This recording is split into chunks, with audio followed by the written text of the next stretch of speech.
Hi everybody, Dr. Nick here. I've written a book called A Teen Guide to Passing Exams, and it's on Amazon, Kindle. If you're interested, then there's a link put below. Now, I'm a senior teacher. This is a teacher that sort of ranks with your deputy headmasters, this sort of thing, but who stays teaching, who wants to stay teaching. And my main job is writing, so I just wanted to stay teaching the kids rather than doing the paperwork. But I do seem to have a skill in teaching people to pass exams. I usually teach in very tough schools. Think in America, think the Bronx, or in Britain, think Tower Hamlets, that sort of school. And yet I've never had a failure at either O level or A level or any exam at all. I'm not saying I've never lost pupils. I've had pupils just walk, we never saw them again, this sort of thing. I've had pupils sadly take overdoses and die, and I've had two lovely Pakistani girls who wanted to be doctors, who we worked so hard for their chemistry A level, and the night before they got to take it, their father took them back to get married to their cousins back to Pakistan. I've had that, but once your bottom has sit a chair in my exams, I have taught you how to pass them, I promise you. I literally know what I'm doing about this sort of thing.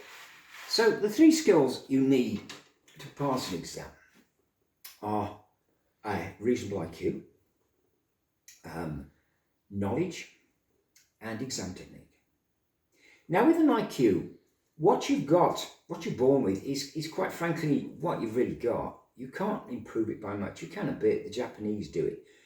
You think you work hard in school. I promise you, nothing like the Japanese. They spend all day at school, go home for tea, then go back to an all-night cram 7 nights a week. And their IQ is about 4 points higher than yours. And 4 points, it's not worth bothering about, to be perfectly honest. So I can't do anything about raising your IQ. And there is a direct relationship between high IQ and passing exams. So that certainly helps. But I can show you how to make up for that. The second, knowledge. This means masses and masses and masses of revision. Now, I urge you to do that. I'm a responsible teacher. I've never revised for an exam in my life. I've never failed an exam in my life. But maybe you should. And I'm certainly not going to say that you should be like I was at school, because I was a dreadful child at school. But the third of these is exam technique. And I can show you how to have a superb exam technique that will guarantee you passing nearly any exam. And this is so easy, just to think about things in a different way. Just to look at the marks and estimate what you need to do. And this is an easy fix. I'm not teaching to fiddle exams, I'm not teaching that sort of thing. I'm showing you, rather than spend hundreds of hours trying to get more revision, trying to get more knowledge, I'm going to show you how to present it so you get more marks. Teachers will tell you that you take exams because it makes you revise to obtain knowledge for your job or your career. This is absolute nonsense. Absolute nonsense. We know that over 80% of all you learn for an exam is forgotten within 3 months, often sooner. Over 80%. It's a waste of time. But think about algebra. Now, algebra, you have spent so many hours in some cold, ugly classroom, sitting on a very hard seat, doing some equation that you don't really understand. Of course you don't understand it, I suppose the teacher does. And working away to get an answer like this. And how many hours have you wasted? I mean, I took maths when I was 28, took a maths degree. It was conceit. It was my worst subject at school and I wanted to prove I could get it. And in fact, I got a first. I still don't really understand maths. But in my lifetime, I've worked in laboratories, observatories, universities, schools, and I have never once used an equation. Really, not once. I'm the one they come to work things out. It's all written out for you anyway, like this. I have never used algebra, a bit of geometry, never once. I'm sure that about 1% of people should do algebra. They're the ones that are going to advanced maths. But for the average person, I think it's a total intrusion and wasted time. Still not convinced? Well, let's take the UPAC system. Now, I don't know if I'm pronouncing that right. I've only ever read it. I've got it written over there, so I'm looking over there. It's spelled IUPAK, UPAC system for labeling molecules for chemistry. It's a great idea. With it, that glycerine is, I'll have to lean forward here, is propane 1,2,3 triol.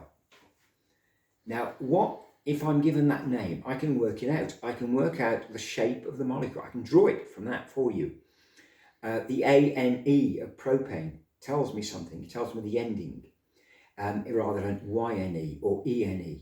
The 1,2,3 tells me that the extra atoms are fitted on the first, second, and third carbon atoms on your molecule like this. And triol tells me something else.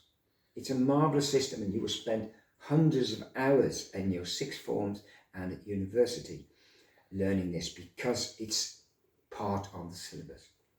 Sadly, nobody uses it. It's too unwieldy. If you walk into any laboratory, talk to the chief chemist and use that propane stuff, they'll look at you and then they'll go, "Oh, you mean glycerine?" Like this. It's a waste of time, yet we still learn it. It's the same for all other subjects. So we come to the question, why do we take exams? Well, one, they're an intelligence test. They're making sure if you're going to have a career, say in law or science, that you've got high enough IQ.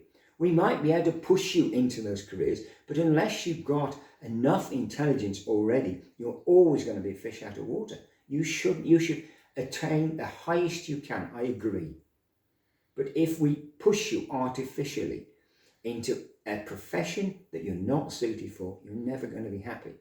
So they are basic intelligence tests, yes. They show that you can read, absorb, and remember some knowledge. Yes, they do. They test that. They require you to do this. And last of all, they're a test of character, that you're willing to not go walkabout, that you're willing to come to the lesson and take the exam. And because if you don't, for the rest of your life, it's going to hang over you. I have a very good friend in my karate clubs, and she is absolutely superb at managing a certain sort of shop. And this is a big shop, I'm not going to name them, all over Great Britain. And she is brilliant at it, and everybody acknowledges it. But they cannot make her a manager because there's a glass ceiling that says you've got to have a degree. And she doesn't. So you try and get the highest qualifications you can. Let me show you how to put that knowledge you've got in the right format that will earn you marks in the exam. Let me show you how to train to pass an exam rather than spend hundreds of hours revising. It's so easy. And I'm talking particularly to every teacher who knows that there are always 4 or 5 girls and perhaps 1 or 2 boys in every class they've ever had that do everything right. They're always there. They're always polite. They do all the homework. They do all the revision. They're the one in the experiments when you're all messing around who does the experiment. And yet when it comes to exams, they fail across the board. And it's so sad. We want them to pass and they don't. And it's purely because of exam technique. And I can show you this. Let me give you one last story. We were taking English literature, O-level. And I'd been thrown out of it 2 years before. I was a terrible pupil. Such a waste. I'm not holding myself up as a good example. My education came later in life. But I was a horrible teacher. He was a vile teacher, I promise you. And he could never keep control like this. And after school, I was in a play. I'd written a play. I was writing even then. These are my books, as most of you know. I'm an author. It's my number one job. And he just tried his latest ploy and he screamed at the top of his voice, "This form will be quiet." And in my briefcase, I had a starting pistol I borrowed from the sports. And I thought, what better time? And I let it off behind him. And he must have hit the ceiling. He went straight up in the air like this and landed, and he did his traffic light impression. He went red, yellow and green like this. And then he grabbed me by my hair and he took me through the door and he threw me through it. And he was so thrilled that he got rid of me that he didn't mention it to anybody. Then we had the girl I always called Daft Mary, because her name wasn't Mary, but I would call her Daft Mary because she was so daft.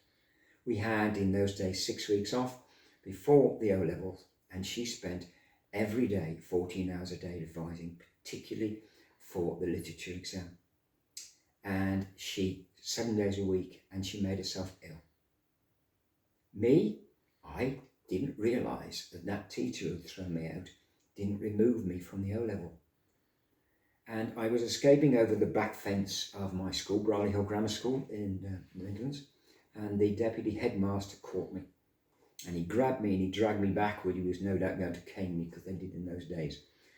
And Miss Stars came rushing down the corridor and she said, Walker, you're in a literature O-level. Started 5 minutes ago. You've got 6 minutes to get in there. And she dragged me off. And I was hustled into that exam and sat down at this table. They were all working. Everybody was applauding because Nick had come in late like this. And I had to go in cold.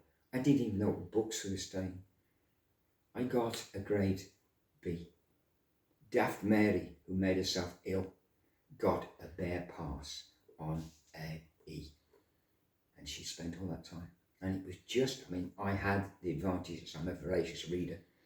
I've got a good memory. But I passed with a B. And she dropped out after that. She took no A-levels or anything like that. Last time I heard, she was working in a charity shop. Just from the exams. Let me show you how to do this. I hope to see you next week.